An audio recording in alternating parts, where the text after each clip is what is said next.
Hello guys, welcome back again to my channel bersama saya Hansen di sini dan seperti biasanya setiap harinya saya akan buatkan video seputar cryptocurrency. Apa kabar kalian hari ini semuanya? Semoga dalam keadaan yang baik-baik saja. Teman-teman, kita melihat Bitcoin dalam 24 jam terakhir cenderung mendapatkan konsolidasi kecil setelah kemarin sepertinya mendapatkan semacam fake out. Nah, sebenarnya apa yang kita lihat terjadi di Bitcoin dalam beberapa waktu terakhir sudah sesuai dengan ekspektasi kita di video kemarin ya, bahwa saya sampaikan saya masih expect bahwa Bitcoin akan mendapatkan pullback yang lebih dalam. Dan itulah yang telah persis kita lihat terjadi, walaupun sebenarnya penurunan yang kita lihat selama 24 jam terakhir itu cenderung tidak terlalu signifikan gitu ya. Tapi at least kita membuat semacam lower low baru di time frame kecil. Nah, di video hari ini teman-teman, kita bakalan bahas kira-kira apa updates-nya, apakah ada clue baru yang ditunjukkan oleh chart-nya Bitcoin yang bisa kita manfaatkan untuk mengetahui kira-kira pergerakan berikutnya itu bakalan kemana. Probabilitasnya paling besar, apa yang terjadi berikutnya. Itu bakalan kita bahas di video hari ini, jadi stay tune terus sampai akhir video. Nah, sekarang kita bakal mulai dari CoinMarketCap terlebih dahulu, teman-teman. Per hari ini secara global market cap crypto berada di angka 3,4 triliun dolar atau naik kurang lebih 0,21%. Nah, kalau misalnya kita melihat top 10 coin sendiri, keadaannya sebenarnya dominan berwarna hijau, gitu ya. Kenaikannya ranging antara 0, sekian persen hingga kurang lebih 1%. Yang menjadi top performer hari ini, teman-teman, adalah XRP. 24 jam terakhir kenaikannya 1,62% ke 1,88 dolar. So, itu adalah outlook sementara dari beberapa top coin yang ada. Sekarang kita langsung aja masuk ke beberapa data dan berita terbaru hari ini. Nah, yang pertama teman-teman, kita mau cek dulu nih. Karena kita sudah berada di hari Minggu lagi, kita mau lihat untuk minggu depan kira-kira ada event dan data ekonomi penting apa yang perlu kita waspadai. Dan sebenarnya minggu depan termasuk minggu yang cukup sibuk in terms of data dan event ekonomi, karena mulai dari hari Senin saja, teman-teman, sudah ada beberapa data yang sebenarnya terkategori high impact, yaitu adalah S&P Global US Manufacturing PMI, yang bakalan dirilis di pukul 21.45 waktu Indonesia Barat di hari Senin. Diikuti pukul 22.00-nya akan ada ISM Manufacturing PMI dan Prices. Itu di hari Senin. Kemudian di hari Selasanya, kita juga mendapatkan satu data yang tergolong high impact, yaitu adalah job openings. Kemudian hari Rabunya akan ada ADP Non-Farm Employment Change, S&P Global Services PMI, kemudian ada ISM Non-Manufacturing PMI, dan juga Manufacturing Prices. Jadi, hari Senin, Selasa, Rabu itu sudah ada data-data yang tergolong high impact. Hari Kamisnya juga tidak berbeda, teman-teman. Dini harinya kita akan mendapatkan speaks dari Kakek Powell. Ini tentunya akan sangat dipantau juga oleh para investor. Tapi jika memang tidak ada sesuatu yang baru yang disampaikan oleh Kakek Powell, mungkin ini adalah sesuatu yang tidak akan membawa dampak yang signifikan ke pergerakan harga market. Tapi kalau misalnya ada sesuatu yang surprising, itu yang mungkin akan bisa menciptakan volatility. Diikuti malam harinya di hari Kamis nanti akan ada data initial jobless claim dan juga continuing jobless claim. Dan yang menjadi highlight utama di minggu depan menurut saya adalah di hari Jumat, teman-teman. Karena di hari Jumat nanti kita akan mendapatkan data non-farm payrolls dan juga unemployment rate.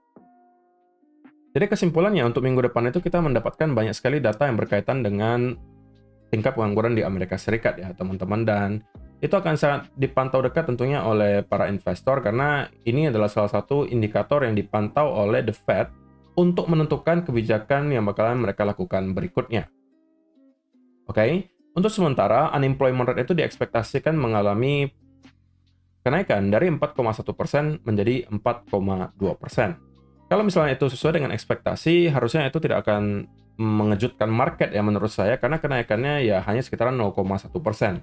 Yang akan membuat volatility ekstrim apabila kita melihat unemployment rate itu misalnya melonjak hingga 4,3, 4,4, atau bahkan 4,5, atau justru sebaliknya kita tidak melihat peningkatan, justru penurunan misalnya ke angka 4% atau 3,9. Tapi kalau misalnya kita mainnya di range 4,1, 4,2, artinya kurang lebih sesuai dengan ekspektasi, ya harusnya kita tidak akan melihat dampak yang terlalu signifikan ya. Tapi kalau misalnya terjadi semacam kenaikan yang lumayan drastis di unemployment rate, itu mungkin bisa membawa semacam selling pressure di market. Gitu ya. Jadi itu adalah yang pertama, teman-teman. Beberapa event dan data ekonomi penting yang perlu kita waspadai untuk minggu depan. Dan yang kedua, teman-teman, kalau misalnya kita perhatikan ya, dalam kurun waktu beberapa hari terakhir, kita melihat ada semacam akumulasi yang signifikan terjadi. Ini terlihat dari data balance on exchanges untuk Bitcoin. Seperti yang disampaikan oleh Carl B. Menger di sini, more than $5 billion worth of Bitcoin has been withdrawn from cryptocurrency exchanges over the past 3 days. Jadi hanya dalam kurun waktu 3 hari terakhir, teman-teman. Saya ulangi, 3 hari terakhir. Kita berhasil melihat ada kurang lebih $5 billion dalam bentuk Bitcoin itu dikeluarkan dari exchange. Dalam waktu 3 hari, teman-teman. Bayangkan, bahkan ketika Bitcoin berada di area yang kita katakan mungkin sudah tergolong cukup mahal, gitu ya, hampir $100.000, tetapi ternyata akumulasi tidak berhenti dan justru akumulasinya terlihat terakselerasi. Oke, artinya justru semakin banyak yang pengen melakukan akumulasi ketika Bitcoin berada di harga-harga sekarang. Selain daripada spot Bitcoin ETF yang terus-menerus menggerus supply-nya Bitcoin, kita juga melihat retail-retail di luar, para paus-paus yang mungkin tidak membeli melalui spot Bitcoin ETF, itu juga terus melakukan akumulasi. Dan sekali lagi, data balance on exchanges menunjukkan ada perubahan behavior para investor Bitcoin di cycle kali ini. Karena terlihat mereka sudah tidak lagi se-emosi cycle-cycle sebelumnya. Setiap kali ada kenaikan yang lumayan signifikan, selalu terjadi spike di balance on exchanges. Itu tidak terjadi di cycle ini, menunjukkan bahwa sudah semakin banyak orang yang memang sepertinya berniat untuk menjadi long-term holders dari Bitcoin. Itu adalah sebuah berita yang positif, teman-teman, untuk kita-kita yang merupakan holder Bitcoin terutama. Karena berarti semakin sedikit supply yang berada di sirkulasi, ketika demand-nya konstan selalu ada, maka yang terjadi harusnya adalah harganya yang bakalan terus mengalami apresiasi.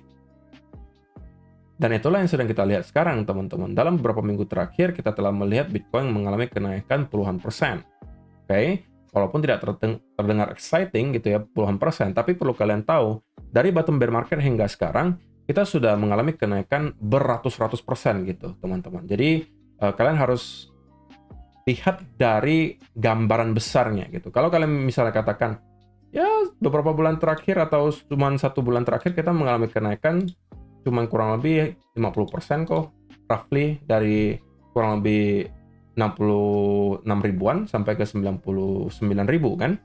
Naiknya kurang lebih 50%.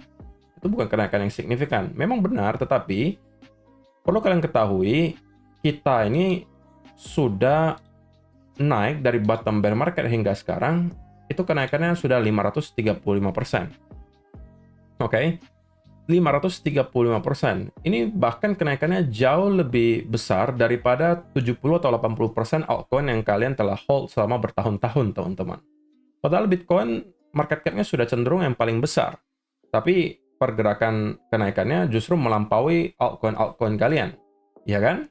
Jadi, kalau dikatakan kenaikannya nggak signifikan, ya saya nggak setuju. Kecuali kalau teman-teman misalnya belinya baru di sekitaran area ini ya, baru dapat 50%, ya oke lah, mungkin bukan suatu gains yang sangat masif gitu. Tapi kalau kalian belinya dari bottom bear market, kalian udah cuan lumayan banget, 5-6x dari uang kalian.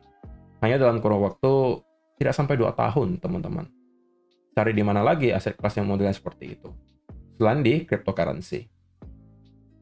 Nah, sekarang teman-teman, bagaimana dari segi price action, apa yang terlihat terjadi di Bitcoin? Nah, kalau kita zoom in ke time frame 4 hour, atau kita mulai dari monthly dulu deh teman-teman, untuk apresiasi gitu ya, appreciate gitu. Apa yang terjadi di closing monthly candle tadi? Satu monthly candle ini kalau kalian perhatikan, itu menggambarkan kenaikan kurang lebih hampir 40%, teman-teman. Jadi di bulan November kemarin, kita mengalami kenaikan yang mungkin bisa dikatakan paling besar di tahun 2024 ini. Oke, terakhir kali kita melihat ada candle yang cukup panjang itu di bulan Maret ya. Itu terjadi kenaikan 44%. Oke, dan sekarang kita melihat angkanya berapa? Oke, 37%. Jadi di bulan Maret yang masih lebih tinggi ya persentasenya, di sini 37%, di sini 40%. Tapi ini termasuk salah satu yang paling tinggi ya di tahun 2024, teman-teman. Sisanya Kalaupun ada candle hijau, itu nggak seberapa kenaikannya. Menunjukkan teman-teman bahwa ada buying pressure yang cukup besar di bulan November. Oke, which is harusnya merupakan good sign untuk kita bisa continuation ke atas. Nah, tetapi teman-teman, kita tidak boleh menutup mata juga akan adanya potensi semacam retest gitu ya, semacam retest atau semacam pullback terlebih dahulu sebelum pada akhirnya kita melanjutkan kenaikan. Maksimum ya bisa aja sampai ke area trendline di sini, which is yang berada di area 88.000 gitu ya, baru kita start lagi untuk mendapatkan push ke atas. Ya walaupun tidak ada kewajiban ya bagi Bitcoin untuk harus retest dulu baru bisa lanjut naik. Tapi kita tidak boleh menutup mata akan potensi senario tersebut terjadi, teman-teman. Jadi itu yang mungkin perlu saya ingatkan. Dan untuk kita bisa mendapatkan semacam koreksi ke area 88.000, mungkin dibutuhkan semacam sell off yang momentumnya cukup kuat ya. Untuk sementara hal tersebut belum terlihat terjadi, oke? Walaupun kita terus-menerus mengalami pullback, tetapi pullbacknya cenderung tidak impulsif, teman-teman.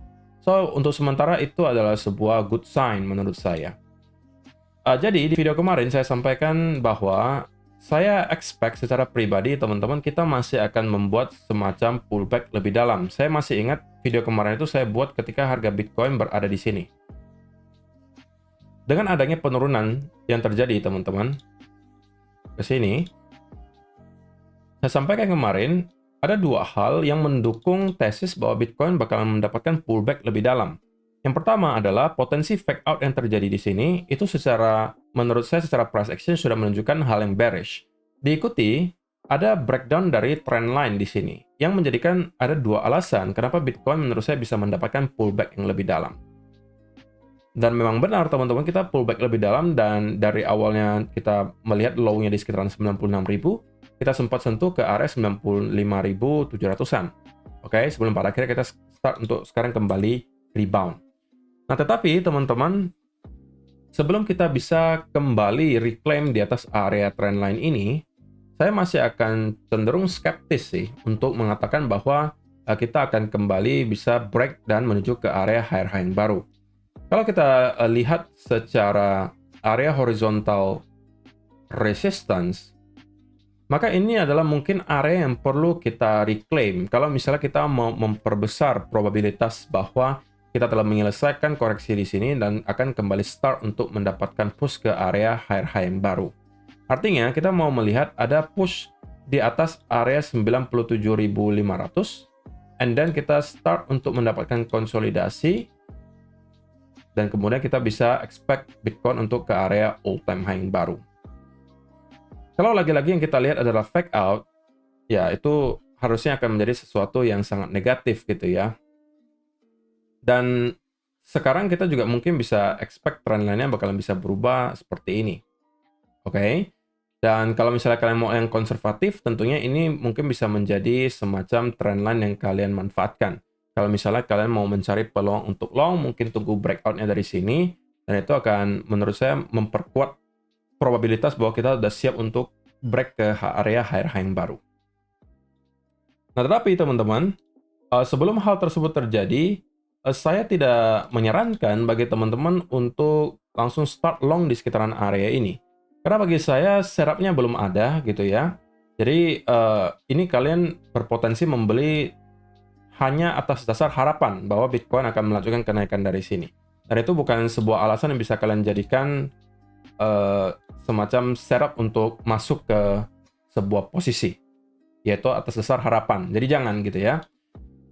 Nah, kalau misalnya yang kita lihat berikutnya, sekali lagi teman-teman, adalah semacam sell off yang misalnya tiba-tiba ada momentumnya nih, diikuti ada bearish continuation pattern, maka kita harus expect bahwa akan ada pullback lebih dalam ke Bitcoin.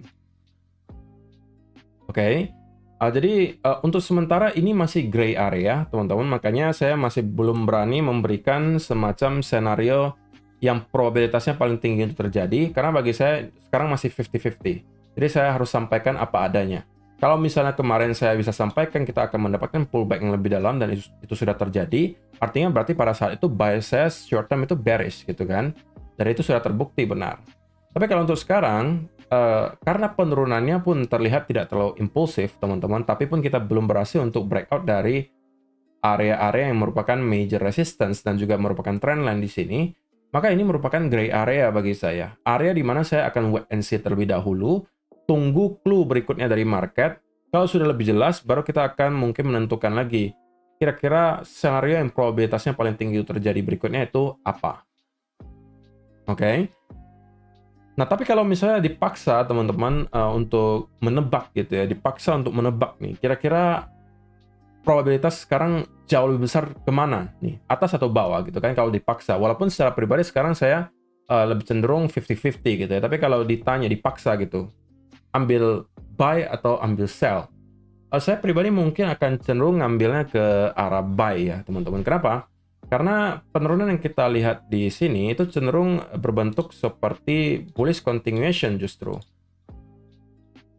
Dan ini bisa jadi berarti kita akan start untuk kembali merangkak naik ke atas dan bisa aja ngeretes setidaknya ke area 97.300-an lagi sampai 500-an yang merupakan area major resistance di sana. Yang kalau berhasil kita break, maka itu bisa menjadi sebuah awal yang baik lagi dan kita berpotensi untuk menuju ke area higher high terakhir. Tapi itu kalau saya ditodong gitu ya, dipaksa untuk memilih. Tapi kalau misalnya dalam kondisi normal, saya tidak akan masuk ke posisi apapun sekarang. Saya lebih prefer untuk wait and see terlebih dahulu. Terkecuali kalau misalnya di altcoin ya teman-teman, karena altcoin menurut saya sekarang lumayan banyak yang provide setup dengan risk to reward ratio yang cukup memadai. Jadi itu saya mungkin lebih prefer ke sana. Kalau untuk Bitcoin saya mungkin buy di spot and hold aja. Jadi tidak saya transaksikan jual beli setiap hari. Kecuali memang ada sebuah setup yang risk to reward ratio-nya baik, yang setupnya rapi, itu mungkin akan saya ambil. So, saya rasa itu aja sih teman-teman yang mau saya sampaikan di video hari ini. Semoga bisa bermanfaat untuk kalian semua. See you in the next video. Bye-bye.